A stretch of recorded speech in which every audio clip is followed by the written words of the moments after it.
बचपन से लेकर अब तक हम कुछ ऐसा पढ़ते या फिर लोगों से सुनते आ रहे हैं जो सच नहीं है। उन्हें गलत ही सुनने में इतना मजा आने लगता है कि हम उस झूठ को सच मानने लगते हैं। ऐसी ही कुछ बातों का जिक्र हम इस वीडियो में करने जा रहे हैं। हिंदी काउंटडाउन की इस वीडियो में हम झूठ की धूल हटाकर उन कहानियों के सच से आपको रूबरू करवाएंगे। नए व्यूअर जल्दी से सब्सक्राइब कर लें क्योंकि वीडियो के अंत तक आपके होश उड़ने वाले हैं। चलिए शुरू करते हैं। Great wall of China. चीन की दीवार प्राचीन वास्तुकला का एक उत्कृष्ट उदाहरण है। शायद यही वजह है कि दुनिया भर में, खासतौर चीन में, बच्चों को पढ़ाया जाता रहा है कि धरती पर चीन की दीवार एक ऐसी मानव निर्मित चीज है जो कि अंतरिक्ष से भी दिखाई देती है। क्या आपने भी ऐसा सुना है या ऐसा मानते आए हैं? अगर हाँ तो नासा आपसे सहमत नहीं है।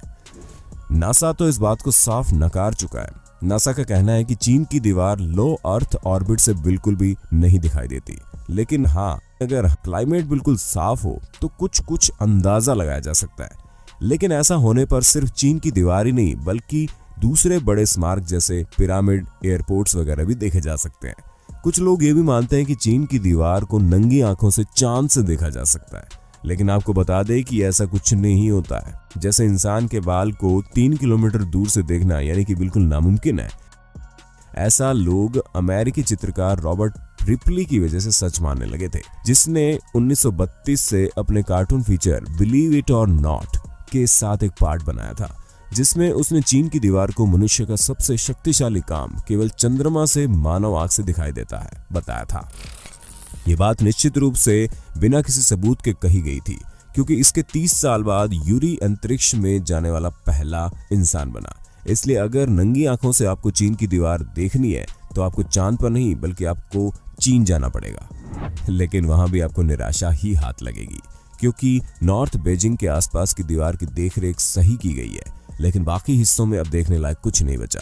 दीवार की हालत बहुत खराब हो चुकी है। इस दीवार को बनाने के लिए जिस सामान का प्रयोग किया गया था वो भी कुछ खास नहीं था, जिसके कारण आज ये दीवार 1/3 हिस्सा टूट चुकी है। आसपास के गांव के लोग भी अपने काम के लिए ईंट पत्थर दीवार से निकाल लेते हैं।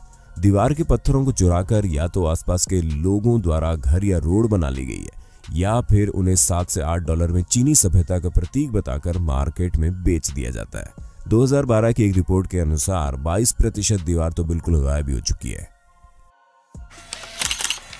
आंख के बदले आंख लोगे तो पूरी दुनिया अंधी हो जाएगी। काफी लंबे अरसे से माना जाता रहा है कि ये लाइन गांधी जी द्वारा कभी कही या लिखी गई थी। शायद आप भी यही मानते होंगे, लेकिन सरासर गलत है। इस बात पर बहुत मतभेद है कि क्या गांधी ने ये शब्द कहे थे।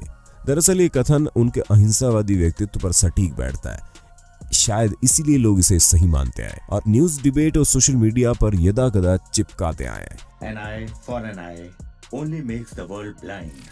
लेकिन जब येल बुक ऑफ कोटेशन के एडिटर ने गांधी फैमिली से बात की तो वो ये बताने में असक्षम रहे कि ऐसा कब हुआ था, न ही कोई सबूत दे पाए।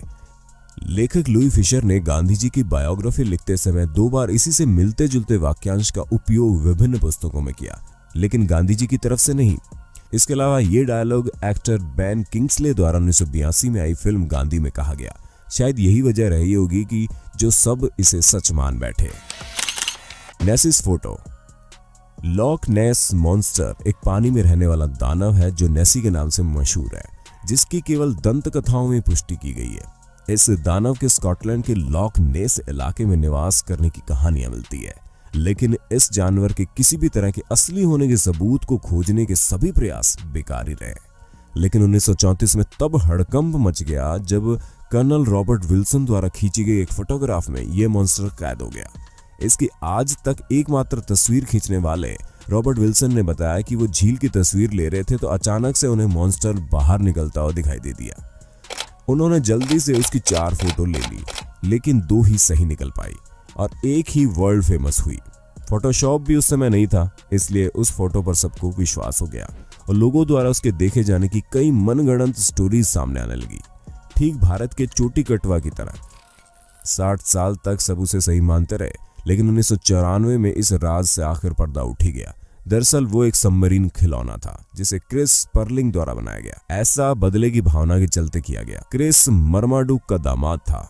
इस घटना से पहले मर्माडूक को नेसी के कुछ फुटप्रिंट मिले तो उन्होंने उसे अपने एम्प्लॉयर डेली मेल को दिखाए, लेकिन जब मालूम पड़ा कि फुटप्रिंट नकली है तो उनका मजाक उड़ाया गया। इसलिए डेली मेल से बदला लेने के लिए इस कारनामे को अंजाम दिया गया। नेसी की फोटो खींचकर डेली मेल को बेची गई, जिसे उन्होंने झट से खरीद लिया। FIFA world cup 1950।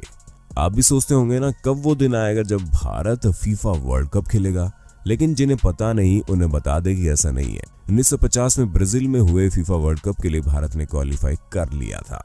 जिन्हें मालूम होगा कि भारत ने क्वालिफाई किया था तो वो लोग ये भी जानते होंगे कि तब भारतीय खिलाड़ी बिना जूतों के नंगे पैर फुटबॉल खेलते थे, लेकिन नंगे पैर उन्हें इस टूर्नामेंट में खेलने की इजाजत नहीं मिली, जिसकी वजह से भारत ने नाम वापस ले लिया। लेकिन ये सिर्फ महज एक झूठ ही है।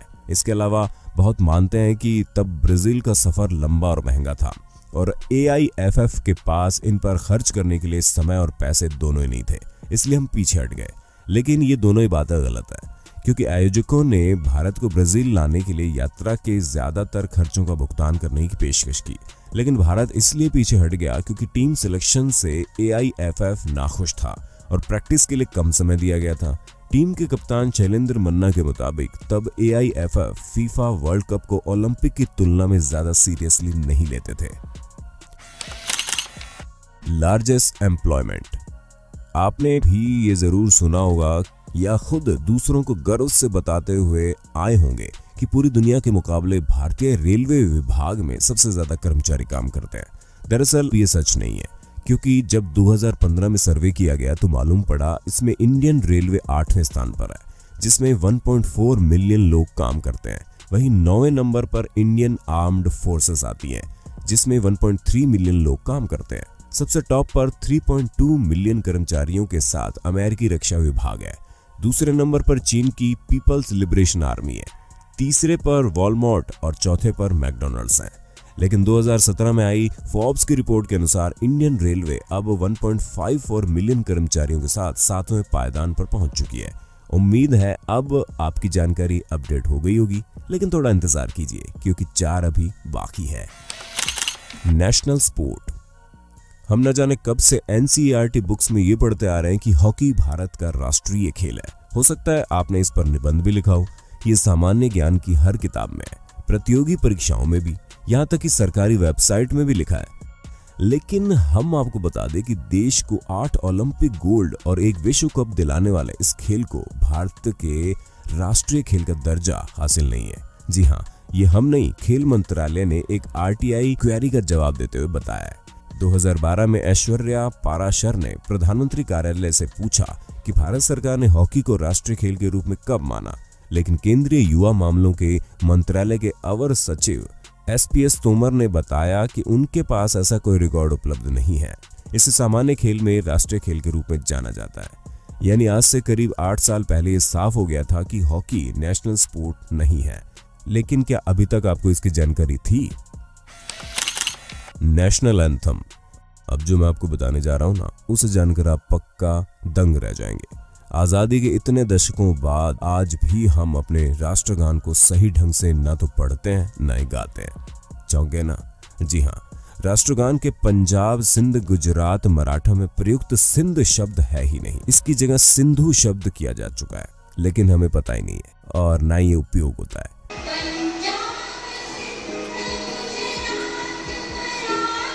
जनवरी 1950 में इसे बदलकर सिंधु किया जा चुका है। दरअसल सिंध अब पाकिस्तान का प्रांत है, इसलिए इसे बदलकर सिंधु कर दिया गया, जो सिंधु नदी का प्रतिनिधित्व करता है। ये नदी है तो पाकिस्तान में, लेकिन बहती भारत की घाटियों यानी जम्मू कश्मीर में।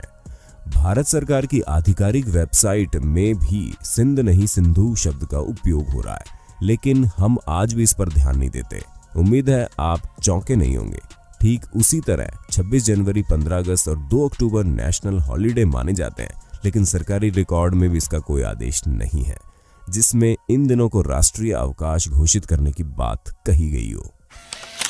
पिरामिड और दास। इजिप्ट अपनी कई अतरंगी चीजों के लिए जाना जाता है, जिनमें से एक है पिरामिड। 19वीं शताब्दी तक ये समझा जाता था कि इतने विशाल पिरामिड को बनाने के लिए दासों की मदद ली गई। यहाँ पर मैं आपको बता दूं कि एक शोध से पता चला है कि करीब 20,000 दासों द्वारा एक पिरामिड को बनाने के लिए 23 साल का समय लगेगा। किसी भी देश के पास इतने दास तो नहीं हो सकते जो वो विशाल पिरामिड्स खड़ा कर दे। तो ऐसा कैसे हो सकता है कि केवल कुछ हजार दासों ने मिलकर इतने विशाल पिरामिड खड़े कर दिए हों? फिर 20वीं शताब्दी में ये माना जाने लगा कि सोसाइटी के एक छोटे से भाग ने दासों संग मिलकर पिरामिड खड़े किए, जिनमें पेशेवर श्रमिक और वास्तुकार शामिल होंगे। लेकिन हकीकत ये है कि केवल कुछ हजार दासों, श्रमिकों और वास्तुकारों ने ही नहीं बल्कि पूरे देश ने मिलकर इसमें मदद की होगी, जिनमें इन सब के अलावा आम लोग भी शामिल होंगे। जैसे सोसाइटी के एक भाग ने पिरामिड्स बनाए होंगे, एक भाग ने उन तक सामान वगैरह पहुंचाया होगा, एक भाग दूर दूर से पत्थर वगैरह लाए होंगे, एक भाग ने इनके लिए खाना पानी जुटाया होगा। पृथ्वी पर मौजूद इस अजूबे का निर्माण सोसाइटी का एक छोटा सा भाग या कुछ हजार या लाख मजदूरों के बस की बात नहीं है। सेक्युलरिज्म। आज भी लोग ऐसा मानते हैं कि भारत 1947 में सेक्युलर हो गया, लेकिन अगर इतिहास के पन्नों को पलटा जाए तो समझ में आता है कि 1947 में हिंदुस्तान का बंटवारा ही धर्म के आधार पर किया गया। लेकिन कुछ अक्लमंद है वो मानते हैं कि 26 जनवरी 1950 में जब संविधान लागू किया गया तब भारत को सेक्युलर घोषित किया गया। लेकिन हम आपको बता दें, ना 1947 में और ना 1950 में सेक्युलर शब्द 42वें संविधान संशोधन द्वारा सन 1976 में जोड़ा गया। किंतु ऐतिहासिक रूप से भारत में सर्वधर्म समन्वय और वैचारिक एवं दार्शनिक स्वतंत्रता अनादिकाल से चली आ रही है। उम्मीद है आपको ये वीडियो पसंद आई होगी, लेकिन अभी भी ऐसे बहुत से सच से झूठ की धूल हटाना बाकी है। इसलिए पार्ट 2 देखने के लिए ज्यादा से ज्यादा कमेंट कीजिएगा और वीडियो को लाइक और शेयर करना मत भूलना। नए यूजर जल्द से जल्द चैनल को सब्सक्राइब तो कर लें।